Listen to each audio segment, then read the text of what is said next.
वो जो meeting session है ना, वो शायद फ्री होने की वजह से इतनी देरी होस्ट करने देते हैं या कोई और इशू फेस।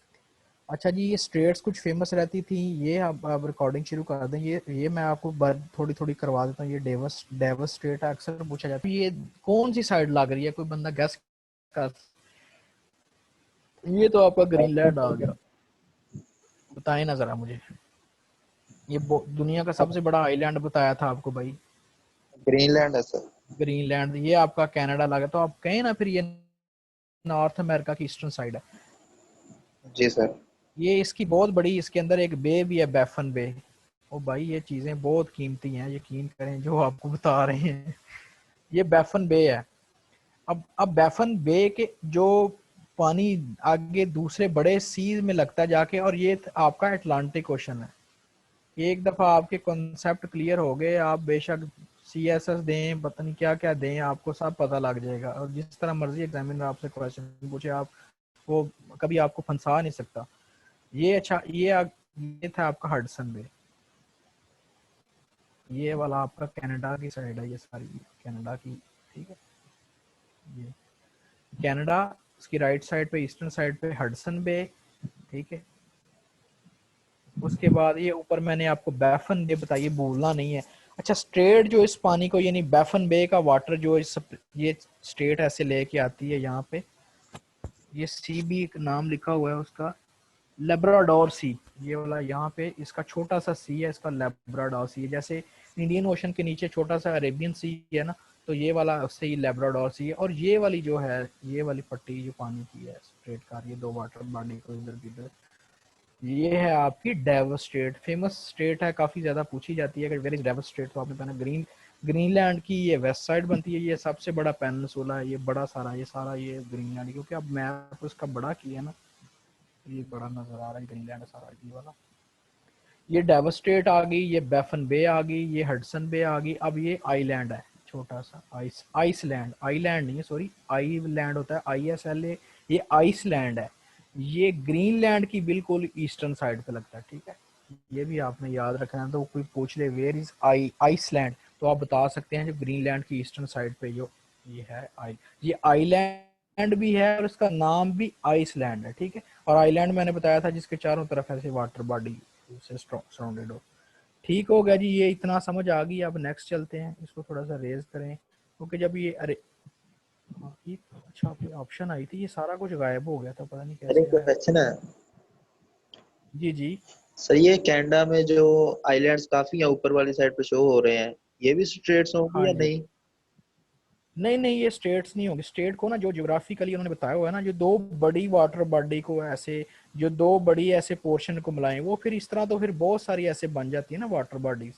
तो इसको कोई नाम नहीं देते, वो इन्होंने छोटे छोटे इनका नाम सीज के साथ कुछ रख देते हैं। लेकिन ये जो चीजें ये जो बताई ना डेवस्टेट, अब ये तयशुदा है कि ये बैफन बे के पानी को लेब्राडोर सी से मिलाता है। ये वाला पानी वाटर बॉडी ऐसे, ये दो पोर्शन बड़े को सेपरेट कर रहा है, ये वाला ईस्टर्न साइड और ये वेस्टर्न साइड।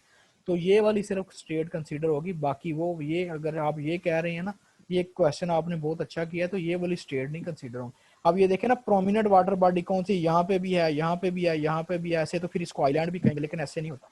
ये एक मिक्सचर जब बना हुआ, क्योंकि मैप को बड़ा किया है ना, तो ये कंसीडर नहीं होगी। आपने इसको मैस नहीं करना, कंफ्यूज नहीं करना। ठीक है जी, थैंक यू सर। क्लियर। हाँ जी जी, जी। क्लियर हो गया ना। हाँ जी। हाँ जी, आइसलैंड का भी पता चल गया आपको। जी सर। अच्छा जी, अब आगे जी चलते हैं। अच्छा, हडसन स्टेट, ये आगे एक और अहम चीज, ये हडसन वे मैंने आपको बताया था, ये हडसन स्टेट है, ये वाली हडसन स्टेट। ये लेब्राडोर सी था। अब ग्रीनलैंड की आप दूसरी साइड पे आ गए, आपको अंडरस्टैंडिंग हो रही है कि हमने नेक्स्ट, ये वाली साइड तो मैंने आपको अभी करवाई है, इसकी बे भी करवाई है, गल्फ भी करवाया है।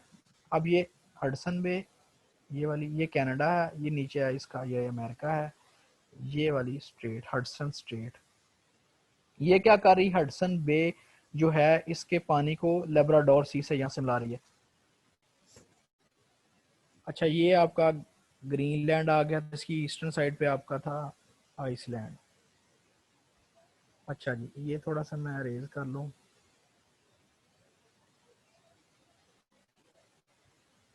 अब ये कौन सी साइड है, कोई बता सकता है ये क्या है?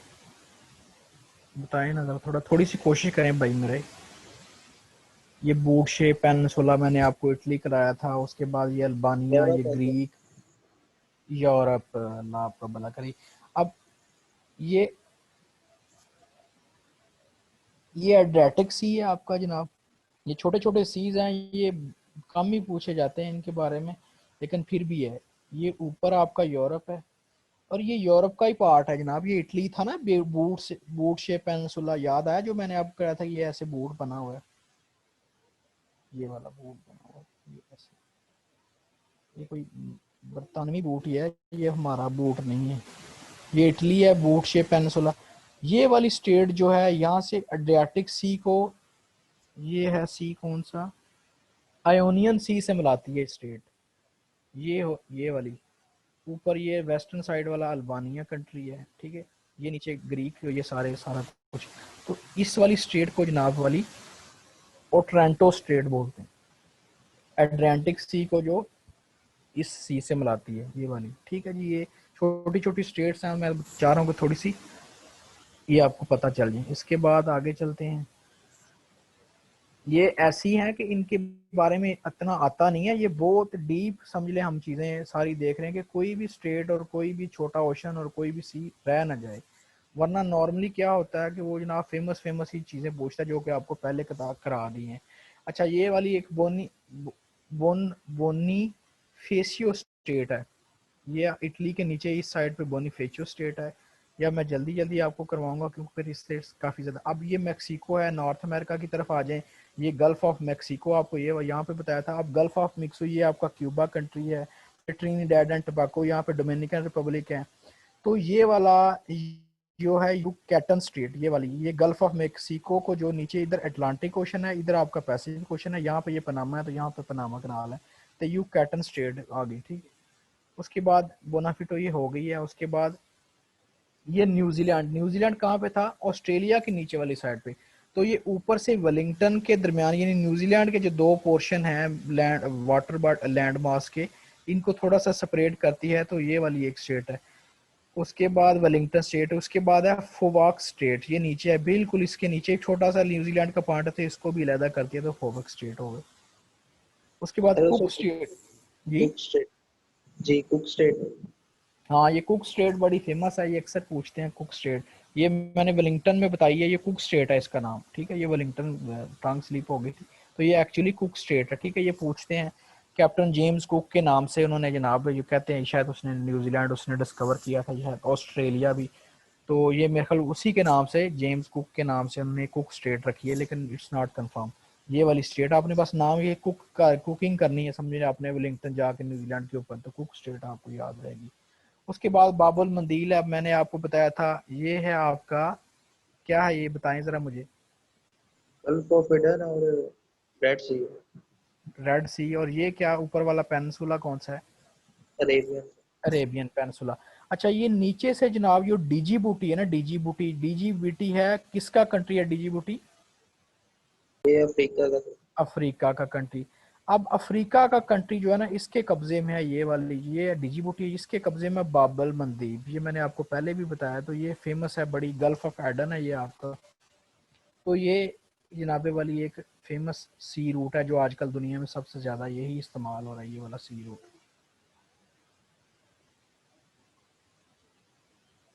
अच्छा जी, उसके बाद अब नेक्स्ट चलते हैं, बाबुल मंदीप हो गया।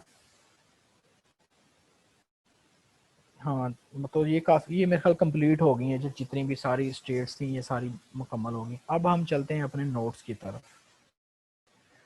आप मुझे बता दें सेशन का टाइम कितना रहता है, उस हिसाब से फिर मैं मैनेज कर लेता हूँ। सर अभी टाइम रहता है, मतलब ये टाइम तब शो करता है जब 10 मिनट रह जाते हैं। अच्छा, अभी मेरे ख्याल 10 के मिनट ही हुए हैं इसको शुरू हुए। जी अभी ऑलमोस्ट 30 मिनट्स होंगे। अच्छा, ये मैक्सिको करवा दिया था मैंने, store house of the world, ये आइलैंड ऑफ इंटरनल स्प्रिंग, ये मैंने करवा दी है, ट्रिनिडेड एंड टोबैको। खैर आज हमने यूरोप से शुरू करना है जी। ये कुछ जो अगर चीज़ें रह गई हैं तो फिर मैं बाद में आपको रिवाइज कर दूंगा। नॉर्थ अमेरिका, साउथ अमेरिका की कुछ कंट्रीज थे, उनकी फेमस चीज़ें हमने कर ली थी। स्टेट्स हमने करवा दी, रिवर्स करवा दिए, ओशंस करवा दिए, सीज करवा दिए, इक्वेटर करवा दिया, कैप्रिकॉन, ट्रॉपिक ऑफ कैंसर, सारी ये चीज़ें बड़ी फेमस थी, ये बड़ी इंपॉर्टेंट थी। Panama canal, Suez canal, gulf of Aden, उसके बाद स्टेट ऑफ होम, स्टेट ऑफ मलक्का, ये सारी चीज़ें आपको करवा दी हैं और ये बड़ी फेमस है। जब आपने पास पेपर उठाने हैं तो यही चीज़ें आपकी आंखों के सामने बार बार रिपीट होनी। अच्छा, ये यूरोप पे आ जाते हैं। यूरोप का मैप अगर आपको थोड़ा सा याद हो, ये पुर्तगाल से शुरू होता है, तो पुर्तगाल, स्पेन, फ्रांस, जर्मनी, स्वीडन, ऐसे वो वाले कंट्रीज हैं। तो इसका जनाब कैपिटल मैड्रिड है।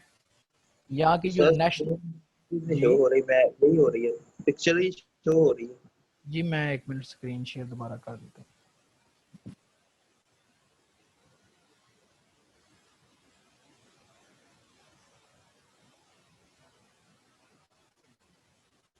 अब शेयर हो रही है, आ गई।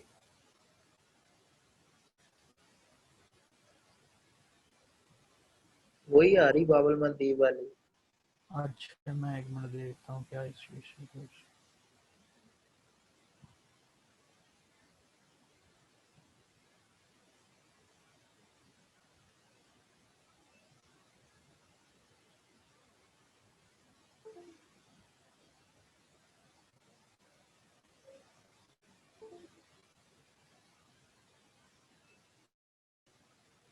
अब आई है। नो सर, व्हाट्सएप वाला शो हो रहा है।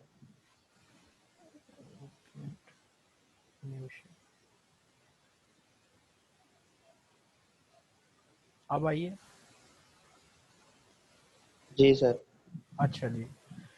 अच्छा, यूरोप शुरू करने लगे हैं जी। नॉर्थ अमेरिका आपको करवा दिया, उसकी फेमस चीज़ें आपकी जो थी करवा दी हैं। मज़ीद जो चीज़ें, अगर आप इसको मज़ीद चीज़ें पढ़ना चाहते हैं तो फिर आप वन कंट्रीज़ को गूगल करके उसका विकीपीडिया पढ़ सकते हैं, इंसाइक्लोपीडिया, जो भी आपने डिटेल, लेकिन इतनी की पढ़ने की जरूरत नहीं है। इंपॉर्टेंट चीज़ें आपको बेसिक करवा दी। अच्छा, यूरोप से आते हैं जनाब, शुरू होते हैं जनाब, मैंने आपको बताया था पुर्तगाल आखिरी कंट्री है, वास्को डा गामा यहाँ से शुरू हुआ था। पुर्तगाल, स्पेन, फ्रांस, जर्मनी, ऐसे तरतीब के साथ ऊपर कंट्री जाते हैं। तो स्पेन करने लगे हैं। स्पेन का कैपिटल मैड्रिड है। स्पेन की नेशनल गेम बुल फाइटिंग है, जो आपने देखा भी होगा जब मूवीज वगैरह में, वो जिंदगी ना मिलेगी दोबारा, उसमें भी वो एक शॉट उन्होंने बुल फाइटिंग का लिया है।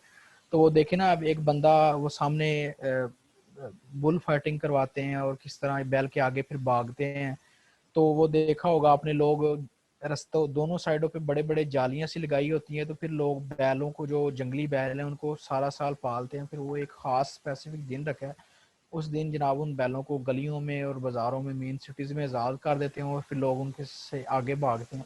तो वो उनसे के आगे भागना खुशकिस्मती समझते हैं, और इवन की इतनी खुशकिस्मती कि जो मर जाए तो कहते हैं बड़ा खुश नसीब मर गया। तो वो फिर लोगों ने बच के भागना होता है, और इस तरह वो, ये सारा आपने वो वीडियो में से चीज़ें देखी होंगी। अच्छा, स्पेन जो पैब्लो पिकासो था, जो फेमस पेंटर है, इसकी पेंटिंग आज तक भी बड़े फेमस हैं और बड़ी बिलियन मिलियंस डॉलर्स में अभी भी सेल होती हैं। ठीक है, ये भी स्पेन से ही था। उसके बाद राफेल नडाल है, ये अभी है बंदा, ये टेनिस का प्लेयर है और बहुत बड़ा चैंपियन है। ये हर जो भी जनाब ये शो करता है और ये सारा गेम जीत जाता है, टेनिस का बहुत अच्छा प्लेयर है। उसका पुर्तगाल पहला कंट्री था यूरोप का वेस्टर्न साइड से। तो पुर्तगाल का कैपिटल लिस्बन है। ये वास्को डे गामा का मैंने आपको बताया था 1497 में Cape of Good Hope Africa गया था। उसके बाद जनाब ये केप ऑफ गुड होप से आगे आपने, मैंने आपको बताया था, इसने सी रूट को डिस्कवर किया था। फिर आगे इंडिया गया था। इंडिया की जनाब आखिरी स्टेट केरला स्टेट, जो कि मैंने आपको बताई हुई है, उसकी कालीकट पोर्ट है, पोर्ट का नाम है। ठीक है, तो वहाँ पे ये गया था।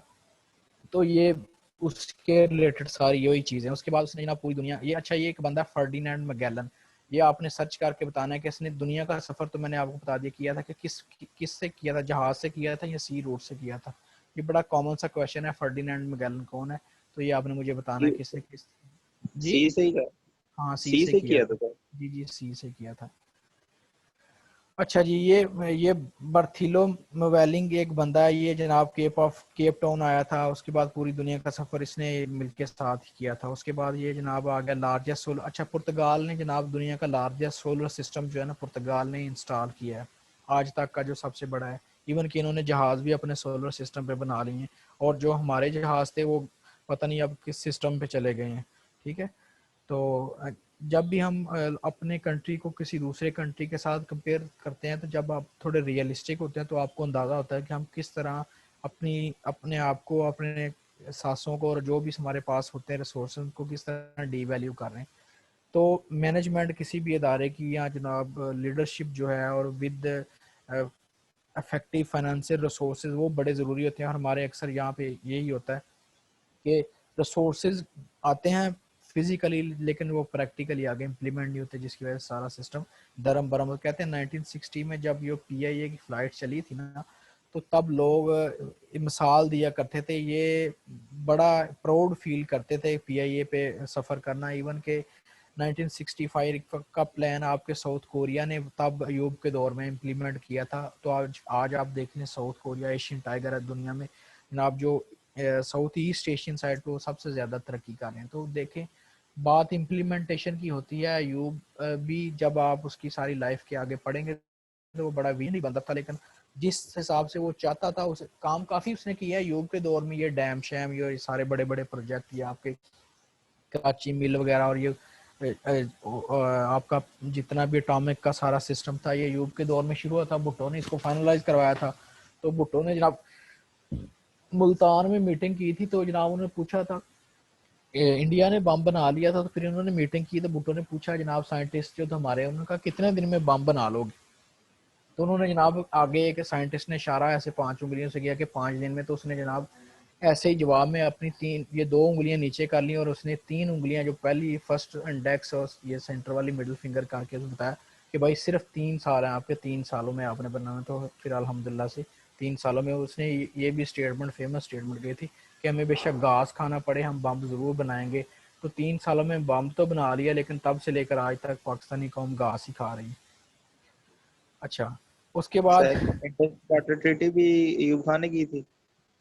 जी इंडस वाटर ट्रीटी जो थी 1960 में, हाँ जी, वो भी इसी के दौर में हुई थी। वो भी कामयाब नहीं है। इंडस वाटर ट्री इंडिया हमेशा वायलेट करता रहता है। वो जब आपको मैं आप पढ़ाऊंगा ना हमारा सारा इंडिया और हमारा कैनाल सिस्टम और रिवर सिस्टम, तो आपको उधर सारा क्लियर हो जाएगा। अच्छा, ये बात थोड़ी सी सॉरी उधर निकल गई कहीं के कहीं, थोड़ा सा दिल आवाज़ार हो जाता है ना जब हम देखते हैं कि हमारी परफॉर्मेंस नहीं है, तो फिर चीज़ें अच्छी नहीं लगती। अच्छा, ये फ्रांस आ गया कंट्री। फ्रांस 14 जुलाई 1799 में जनाब ब्रिटेन से जनाब इसको इंडिपेंडेंस मिलती है। इसका कैपिटल पेरिस है। पेरिस में फेमस जनाब एक चीज़ है, वो आपने खुद सर्च करनी क्या। उसके बाद फ्रेंच रेवोल्यूशन यहाँ फ्रांस में ही आया था। फ्रांस के लोगों को फ्रेंच कहते हैं, फ्रेंच पीपल, और फ्रेंच यहाँ पे रेवोल्यूशन आया था। तो कहा जाता है कि अमेरिका की आज़ादी में फ़्रांस का बड़ा रोल है कि यहाँ से जनाब एंटी लोग थे जो यूके के, वो ये बर्बादी चाहते थे, तो उन्होंने सपोर्ट किया था उस वक्त। तो फिर अमेरिकन इंडिपेंडेंस में बड़ा आता है। और मैंने आपको जब मैप करवाया था यूएसए का और यूरोप का, तो मैंने आपको बताया था कि सबसे पहले यहाँ से लोग ब्रिटेन से, फ्रांस से, यहाँ से जो आपका अटलांटिक ओशन है इससे सफ़र करके अमेरिका की ईस्टर्न साइड पे जाना शुरू हुए थे। तो उसके बाद फ्रीडम डिक्लेरेशन, ये अमेरिका का स्लोगन था जिसकी वजह से अमेरिका को इंडिपेंडेंस मिली। तो ये भी था, we the people of America will decide the fate of the nation. ये मेरे ख्याल जो जॉर्ज वाशिंगटन थे उन्होंने जनाब ये स्लोगन रेज किया था। तो ये आपको थोड़ा सा पता होना चाहिए कि अब हम अपनी फेट को खुद डिसाइड करेंगे, बाहर से आने वाला कोई नहीं करेगा। इससे फ्रांस के लोग मुतासर होकर वापस आए। उसके बाद उस वक्त जनाब जो फ्रेंच किंग था लुइस 16 था, जब ये इंडिपेंडेंस का सारा स्ट्रगल चल रही थी, रेवोल्यूशन, यानी फ्रेंच किंग। उसके बाद लुइस 16 था, यानी इससे पहले ये ना इस नाम के बंदे समझ लें कि 15 और हो गए होंगे। तो लुइस 16 था। इसने जनाब ये डिस्क्रिमिनेशन बहुत ही, ये जनाब जब अमेरिका के लोग वहाँ से वापस आए ना, तो उन्होंने आकर वहाँ पे फ्रांस के लोगों को बताया कि वहाँ पे तो बहुत ज़्यादा आज़ादी है, वहाँ पे तो एक किंग की हुक्मरानी नहीं करनी पड़ती, तो वहाँ पे तो बड़ा अच्छा माहौल है। तो फिर उसकी को बैस वेक बना के जनाब ये इन लोगों ने भी अपनी रेवोल्यूशन के लिए, इंडिपेंडेंस के लिए स्ट्रगल शुरू कर दी। उस वक्त के दौर में रोसो बड़ा एक फेमस करेक्टर है, बड़ा बहुत बड़ा जनाब, ये राइटर भी है और पोइट भी। तो इसने फिर जनाब अपने जो राइटिंग से लोगों को मोटिवेट किया था, और उस लुइस 16 जो कि फ्रेंच का किंग था उसके खिलाफ उकसाया कि ये बहुत जुल्म सितम कर रहा है, दुनिया वो नहीं रही, सारे हालात चेंज हो गए। तो फिर ये था जो फ्रेंच रेवोल्यूशन का बायस बना। तो ये एक छोटी सी आपकी बेसिक सी अंडरस्टैंडिंग आपको बना दी है। उसके बाद फ्रांस का जनाब इंडिपेंडेंस डे हो जाता है 17 जुलाई को। इसको बेस्टाइल डे भी कहते हैं। बेस्टाइल इसलिए कहते हैं कि जितने भी वो उस वक्त के दौर में जो वार ऑफ इंडिपेंडेंस के कैदी थे ना, जो आज़ादी के लिए स्ट्रगल कर रहे थे, तो उन्होंने एक बंद कर दिया था उनको एक किले में बहुत बड़े में। तो जब ये इंडिपेंडेंस होगी इनकी 14 जुलाई को, तो फिर ये बेस्टाइल जो फोर्ट है उसको तोड़ दिया गया, गिरा दिया गया। तो इसी वजह से बेस्टाइल डे भी, इसको इनकी इंडिपेंडेंस को बेस्टाइल डे भी। अच्छा, ये एक चीज़ और याद रखनी है, जुलाई में ये फ्रांस की होती है, और 4 जुलाई 1776 में, ये देखें 76 में, ये पहले अमेरिका आज़ाद हो गया। तो उस अमेरिका, सॉरी, आज़ाद नहीं हुआ था, अमेरिका में जनाब इंडिपेंडेंस अपने आप खुद ही डिक्लेयर की थी, ये ब्रिटेन के अंडर नहीं था।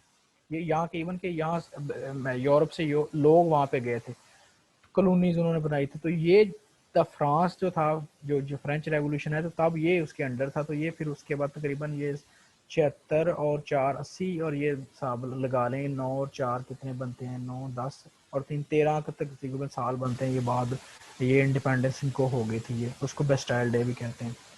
ये मैंने बेस्टाइल डे बता दिया।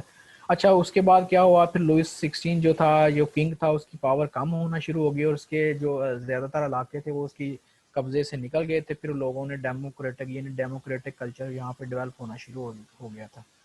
उसके बाद ये हम चूँकि ये वाला पढ़ रहे हैं फ्रांस, तो उसमें जो फेमस चीज़ें हैं वो भी हमने करनी हैं। उसके बाद ये नेपोलियन बोनापार्ट, वो भी यहाँ से ही था, वो 1804 में ये बंदा आता है। उसके बाद इसको ये टाइटल दिया जाता है मैन ऑफ डेस्टिनी, मुकद्दर का सुल्तान। तो वो जनाब 1799 फिर ये क्या होता है, ये टीपू सुल्तान की शहादत हुई, फ्रांस इसकी मदद कर रहा था मगर इसको बचा ना सका। अब ये क्या, इसकी मैं थोड़ी सी डिटेल बताता हूँ। नेपोलियन ने 1804 में जनाब फ्रांस को दोबारा से, क्योंकि फ्रांस काफ़ी ज़्यादा उस वक्त कमज़ोर हो चुका था, तो फिर 1804 में जब ये नेपोलियन आता है ना, तो इसने दोबारा से इसको स्ट्रॉन्ग करना शुरू कर दिया था।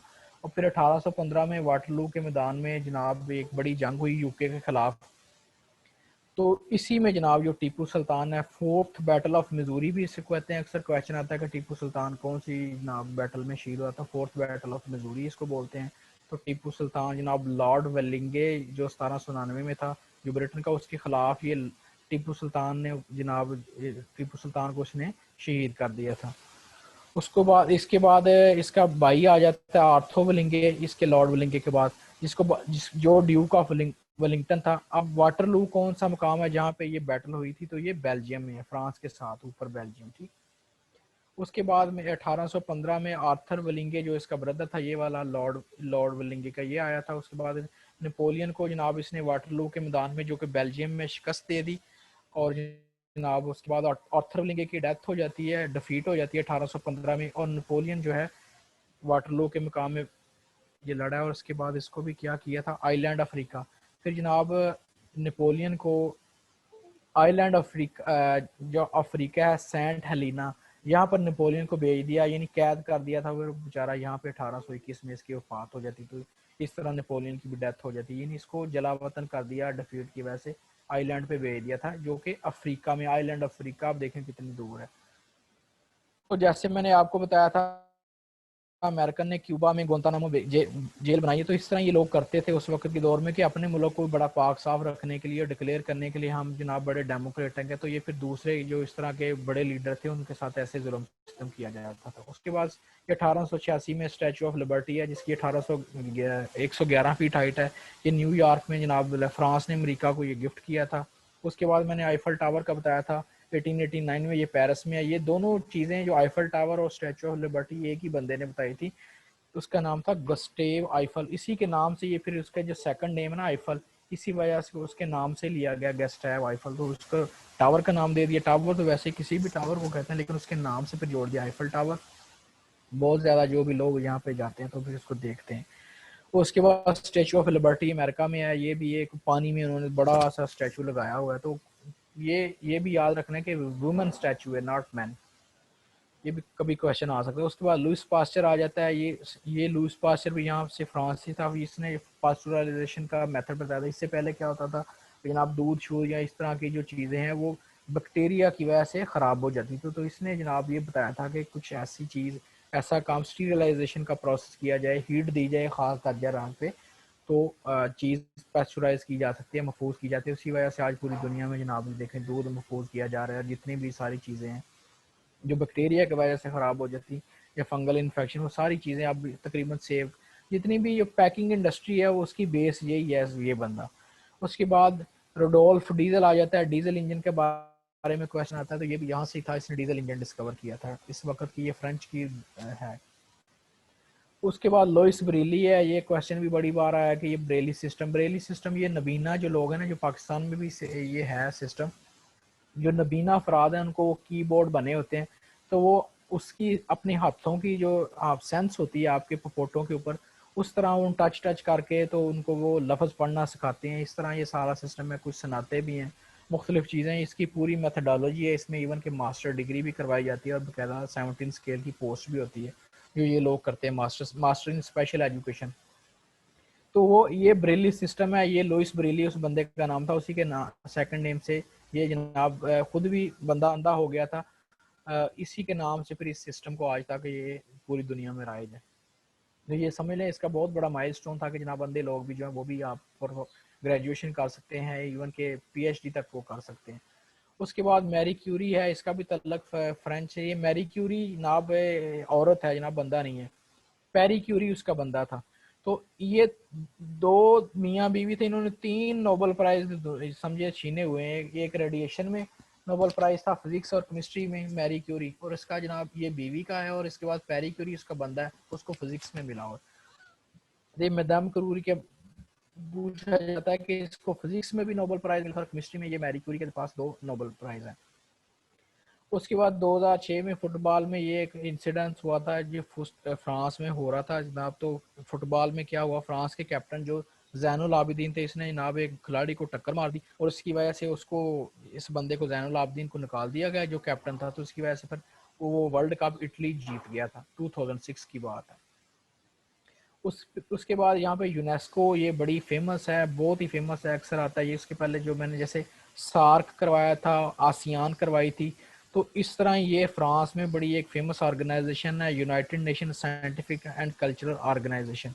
तो ये एजुकेशन के रिलेटेड जितने भी दुनिया में काम होते हैं कल्चर को प्रमोट करने के लिए, इंट्रा कल्चर एक्टिविटी, ये सारी ये यूनेस्को, जिसका हेडक्वार्टर पेरिस फ्रांस में है, तो ये सारी ऑर्गेनाइजेशन ये सारा उसको होल्ड करती है। कुछ लोग इसको कंफ्यूज कर देते हैं अमेरिका के साथ या किसी और कंट्री के साथ, तो ये आपने याद रखना है, फ्रांस पेरिस में है। उसके बाद आ गया जनाब लायोन इंटरपोल, लियोना सिटी, यहाँ पे फ्रांस का, यहाँ पे इसका हेडक्वार्टर है इंटरपोल का। इंटरपोल क्या करती है, इंटरनेशनल क्राइम, ये पुलिस है, क्राइम ऑर्गेनाइजेशन है, क्राइम के रिलेटेड, आईसीपीओ भी इसको बोलते हैं। तो ये दुनिया पूरी से जनाब जो इंटरनेशनल लोग क्राइम करके भाग जाते हैं ना, तो फिर उसके बाद ये ऑर्गेनाइजेशन पूरी दुनिया के कंट्रीज को फुली असेस करके तो मुजरम पकड़ कर अपने बेसिक कंट्री को देती है, लेकिन ऐसा करती नहीं है, ये सिर्फ एक नाम की चीज़ बनी है। वरना बहुत सारे इंटरनेशनल बंदे ऐसे हैं जो जिनको ये पकड़ सकती है और पकड़ के दे सकती है, लेकिन ये करते नहीं, सिर्फ ये एक नाम की चीज़ है।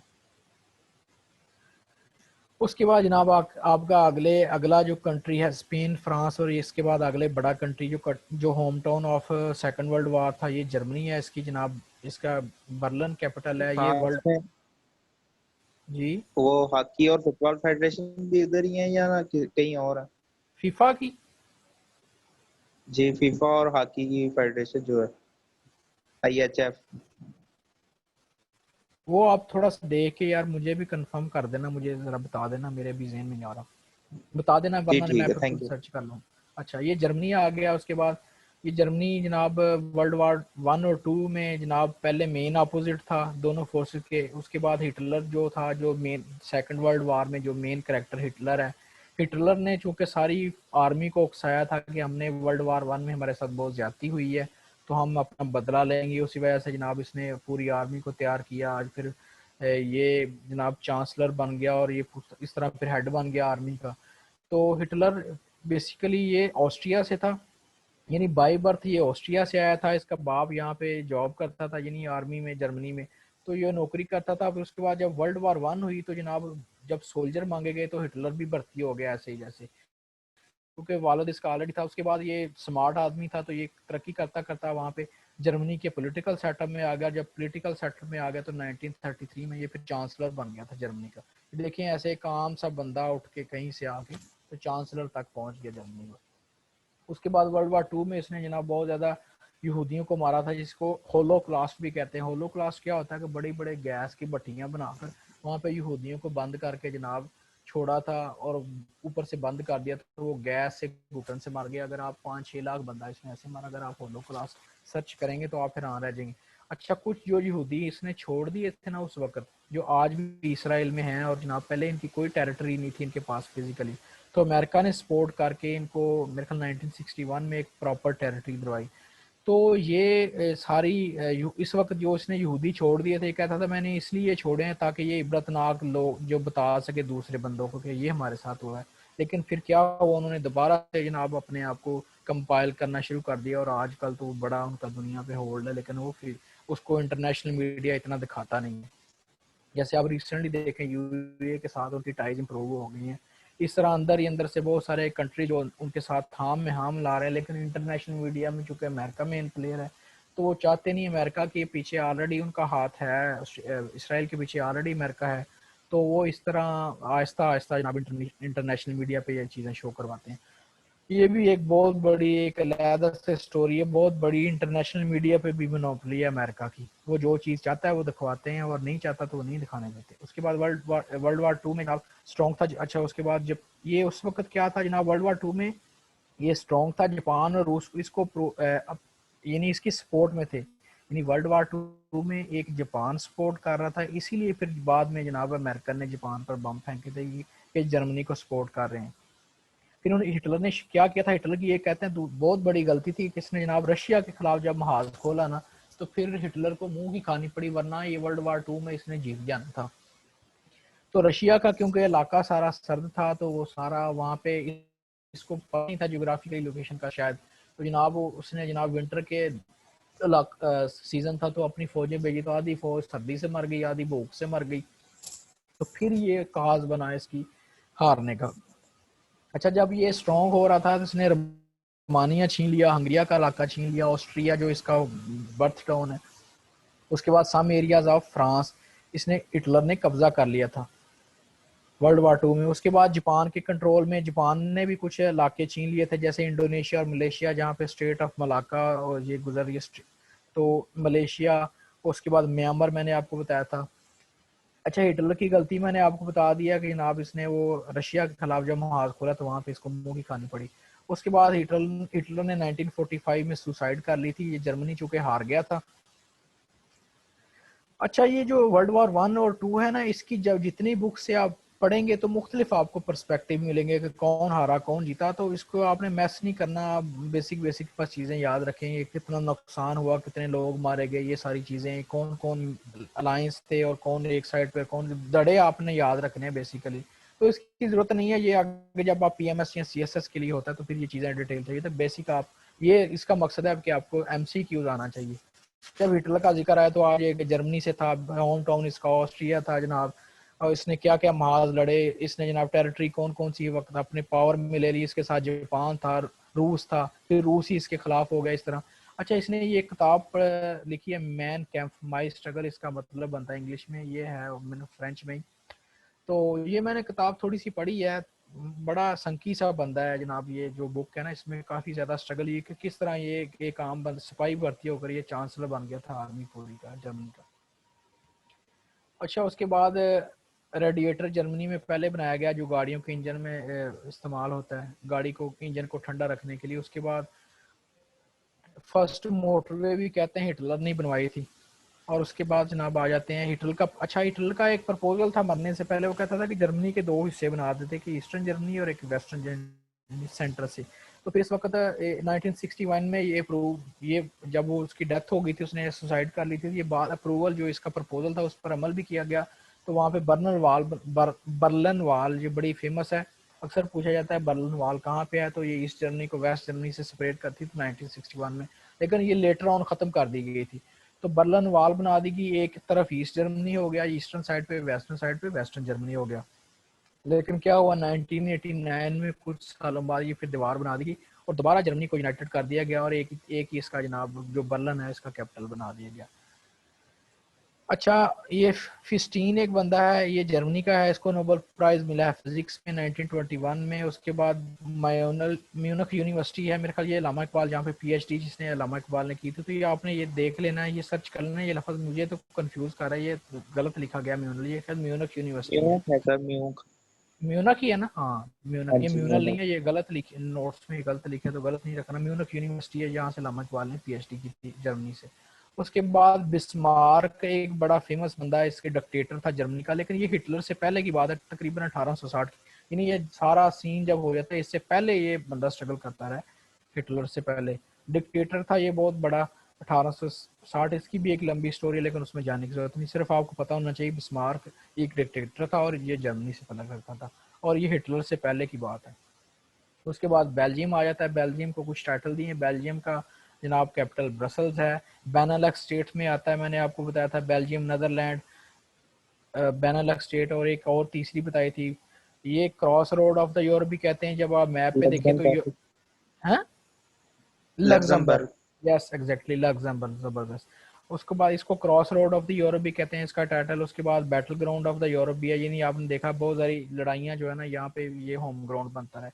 उसके बाद bed carpet of the Europe भी कहते हैं। तो वाटरलू का मैदान जो मैंने आपको बताया था ये यहाँ पे ही है, जो पीछे इसका जिक्र है। उसके बाद का सर कुछ कुकपिट फेमस, ऑफ यूरोप, हाँ जी कुकपिट ऑफ यूरोप भी सही कहते हैं। जी जी, इसको ही कहते हैं जी। तो उसके बाद जनाब नेटो जो कि फेमस मिलिट्री ऑर्गेनाइजेशन है, दुनिया के सारे 28 ममालिक इसके मेंबर्स हैं, जहाँ पे भी कोई इंटरनेशनल डिजास्टर या कैलामिटी होता है तो ये नेटो फोर्स इस्तेमाल की जाती है। रिसेंट अफगानिस्तान में भी हो रही एंड, कितने मिनट रह गए लास्ट मिनट। नेटो के। अच्छा, ये